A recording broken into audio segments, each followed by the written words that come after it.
aonde aqui agora na siembra, vamos semear com alegria e gozo. Eu falo que essa área é muito importante porque é a área que você mais ama também, que é o que? Guardar a sua riqueza.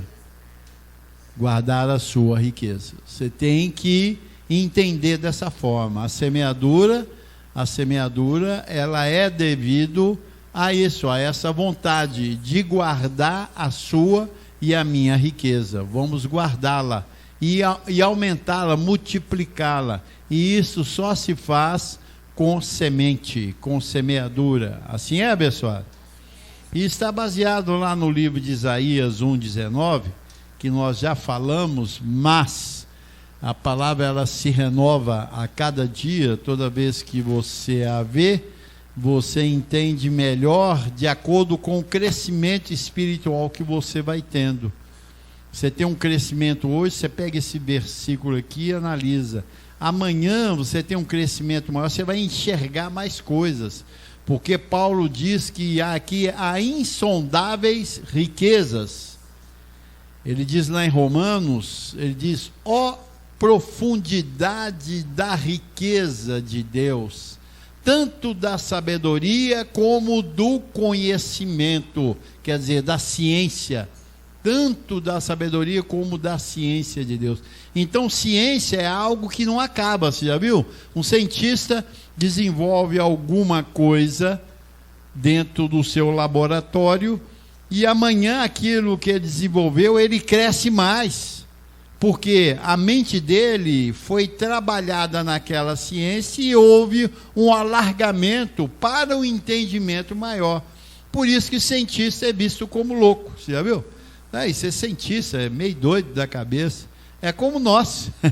Nós entramos nessa ciência de tal forma que cada dia a nossa mente cria mais sabedoria, conhecimento, e quando nós falamos para as pessoas ficam o quê? Impactadas, porque você fala como quem tem conhecimento, sabedoria, porque você e eu fomos colocados nessa profundeza de Deus, profundidade de Deus. E aqui está Isaías 1,19, ele vem dizendo, se quiserdes e me ouvirdes, comereis o melhor desta terra. Olha, ampliou isso aí, abençoado. Nessa graça ampliou. Hoje nós temos uma visão mais alargada disso, porque Deus sempre se ocupou com o seu povo, e por isso sempre deu a eles homens, para anunciar segundo o coração de Deus. Deus levanta homens. Aqui Deus levantou quem? Isaías. Isaías foi levantado ali, abençoado, para trazer uma palavra. Isaías era o quê? Um profeta. Diga, profeta. E ele estava o quê aqui? Profetizando. Porque um profeta profetiza. O mestre ensina. O apóstolo traz o quê? Revelações e visões de Deus. E o profeta está aí profetizando, porque ele nunca poderia falar de hoje, porque o profeta sempre falava do futuro, sempre anunciando coisas que iriam acontecer. E aqui está profeta Isaías, entre muitos do que falavam na época, quando Isaías se manifestou, era uma situação bem complicada ali. Judá e Jerusalém estavam em confusão. Era um povo que desviou da palavra de Deus. Desviaram da palavra de Deus. É um povo que não submeteu a ordem mosaica, a lei, não submeteu à lei de Deus. Então Isaías veio, e até um tanto quanto furioso. Você pegar lá Isaías 1:1, você vai ver que Deus fala através de Isaías coisa que você diz, meu Deus, o que Deus está falando desse povo? Porque é um povo que desviou, é um povo que deixou, abandonou o Senhor. Então ele veio com muita força para o que? Endireitar aquele povo. E a única maneira de endireitar a vida de uma pessoa na terra é só quando ela dá o quê? Ouvido ao que está se pregando de Deus. Tem pessoa que não dá ouvido. Não dá ouvido. O ouvido dele está ali, entra aqui e sai aqui, você pergunta a ele o que pregou, ele não sabe. Cor presente, porque o resto não faz parte mais. Então, Isaías era um homem, um véu daquela época usado por Deus para trazer o quê? Ordem na casa de Deus. Deus é Deus de ordem. E sempre Deus usou um. Nunca Deus usava 2, 3, 4 apóstolos, aliás, 4 profetas, 4 profetas para falar. Não, Deus sempre usou uma voz. Porque se Deus usar muitas vozes, sabe o que vai dar? Confusão, Torre de Babel. É o que acontece hoje no nosso meio. Olha, abençoado, uma coisa é certa: o sistema é um fracasso. Porque se eles não fossem um fracasso, eles seriam glória. E para ser glória, eles tinham que estar todos o quê? Unidos. Você vê que entre os pastores das igrejas denominacionais, a divisão, um não acredita no outro. Porque se acreditasse, estavam o quê? Juntos. Batista não bate com o presbiteriano. Eles dão um sorriso um para o outro. Qual o sorriso? Aquele sorriso de cachorro. O presbiteriano não gosta da quadrangular, a quadrangular não gosta da universal, a universal não gosta do reino de Deus, o reino de Deus não gosta do internacional, não sei o quê, porque se gostassem estavam juntos. Como é que o povo pode estar no lugar aonde os pastores, os cabeças não se combinam? Então, ali não está Deus, porque Deus não é Deus de confusão. Ali está a confusão ajustada e o povo está ali. Você vê que um batista não reúne com um católico nos cultos, não. O católico não reúne com a presbiteriana também, não. Podem ter encontros de sorriso de cachorro, só para mostrar para a igreja que eles são amigos, mas não são. Então Deus sempre usa o quê? Um. Não prevalece 2, 3, 4, 5. Não prevalece. É só um que vai ser usado. E aqui Isaías estava sendo usado para Judá e Jerusalém, que desviaram, retrocedendo e abandonando o Senhor. Usou um profeta para arrumar a casa. E Deus fala por meio daquele profeta. Assim é, abençoado. E ele diz aqui, ó: se quiserdes e me ouvirdes. Então, o ouvir, você conhece o Deus verdadeiro, é quando ele pede o quê? Ouvido e não joelho. Aonde está buscando ou ensinando o povo que o povo tem que ser um povo de joelho, Deus não está ali. Deus, ele diz: se quiserdes e me ouvirdes. Tem que ouvir. Você tem que emprestar o teu ouvido. Assentado aí, de joelho dobrados. Até você está de joelho dobrado, mas assentado. Mas joelho no pó, Deus não pede. Deus não pede, abençoado. Ah, irmãos, eu tive uma revelação aqui, Surianda Lamaias, eis que Deus está falando com a igreja. Tenho pedido muito joelho e vós não tendes me ouvido. Diz assim: você está repreendido em nome de Jesus. Está amarrado, companheiro. Porque Deus não pede joelho, Deus pede o quê? Ouvido. Por isso que lá em Hebreus 2:1 ele diz: por isso devemos apegar com mais firmeza as verdades ouvidas. João 1:27, as minhas ovelhas ouvem a minha voz.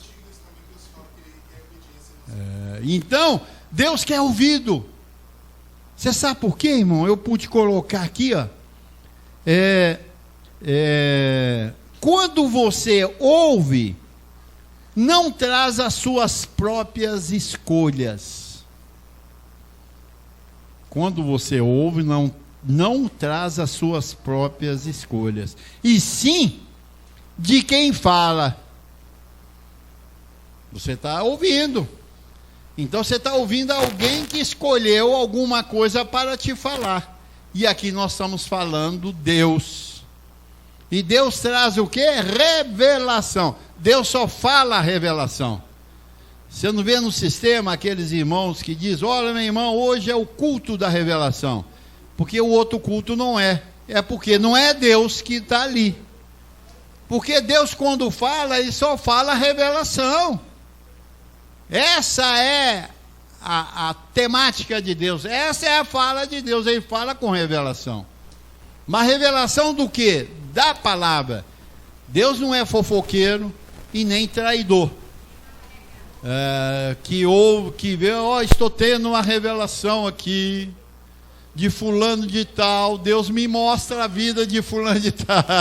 Olha, vem com essa não, que isso é carnificina. Deus revela a sua palavra. Se quiserdes e me ouvirdes, comereis o quê? O melhor. Isso é uma revelação. Isso é uma revelação. Isso é uma revelação. Não é oração, não é jejum, não é fogueira, não é banho de sal, não é banho de descarrego, não é pau ungido. Eu estava vendo, tem pau ungido, rapaz, no meio das igrejas. E também o balde de água fria. Eu vi isso aí, ó. Tem uns loucos aí, pede um pedaço de pau todo torto, segura nele e fica dançando. Aí vem alguém lá, segura lá no pau e eles dançam. Aí daqui a repente ele começa. Ou então o balde de água, a unção do balde de água fria. Para aquele tanto de gente, o cara pega um balde e joga na pessoa assim, de água assim. Olha, isso, quem que é culpado disso, abençoado? O sistema religioso, denominacional, antigo, com batista, assembleia, presbiteriana, católica. Eles são culpados, você sabe, porque eles trouxeram a apostasia.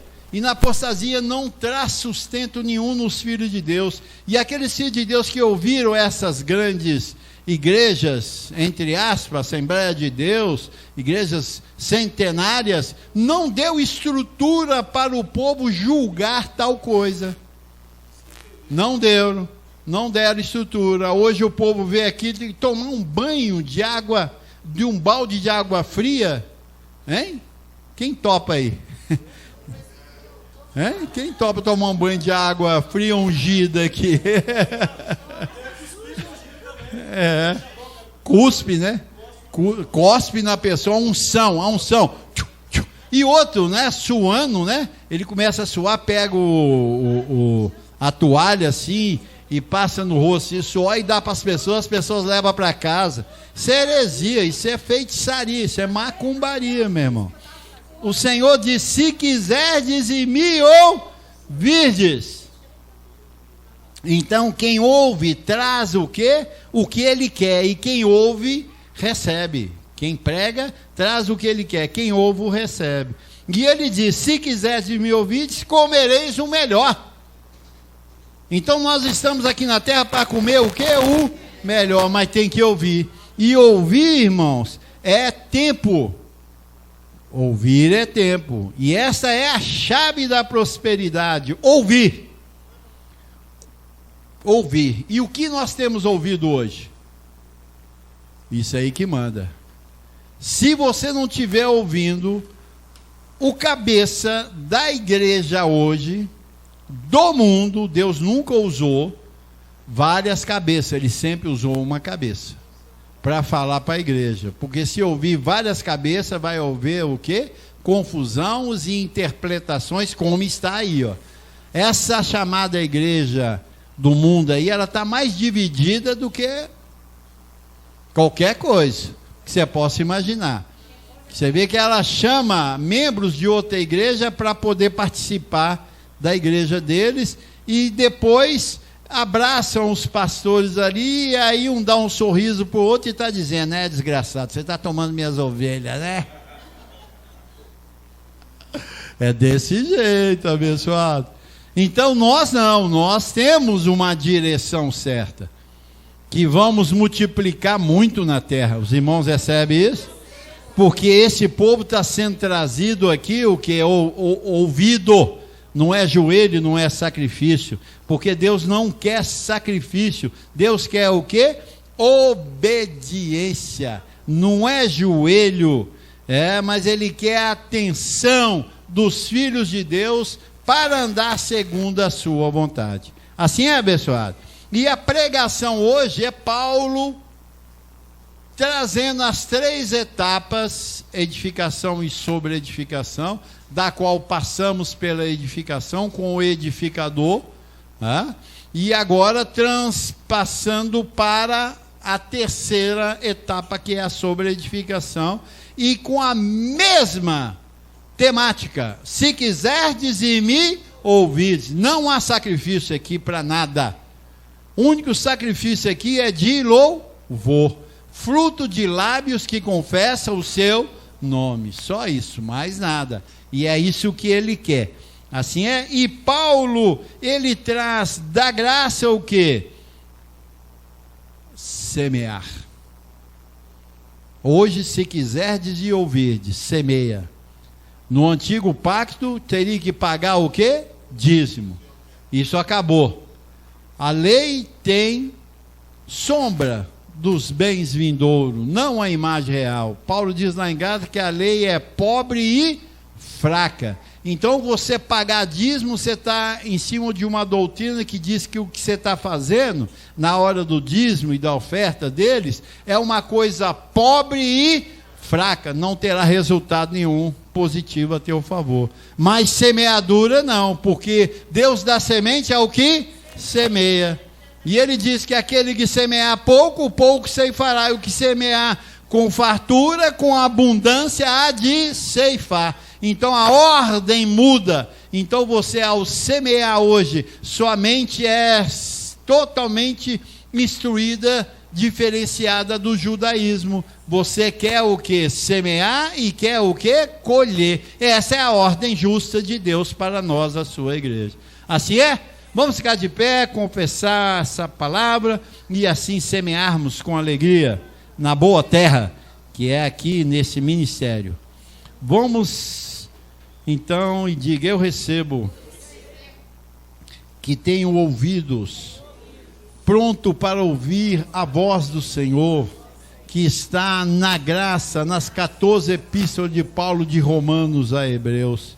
E ao ouvir essa palavra que é viva e eficaz, e atendê-la, terei grande resultado a meu favor, que é semear agora, e semeio com abundância, e digo: venha com fartura sobre a minha vida. E assim é, para que a palavra corra e seja glorificada. Recebamos dessa forma, abençoado, e semeemos.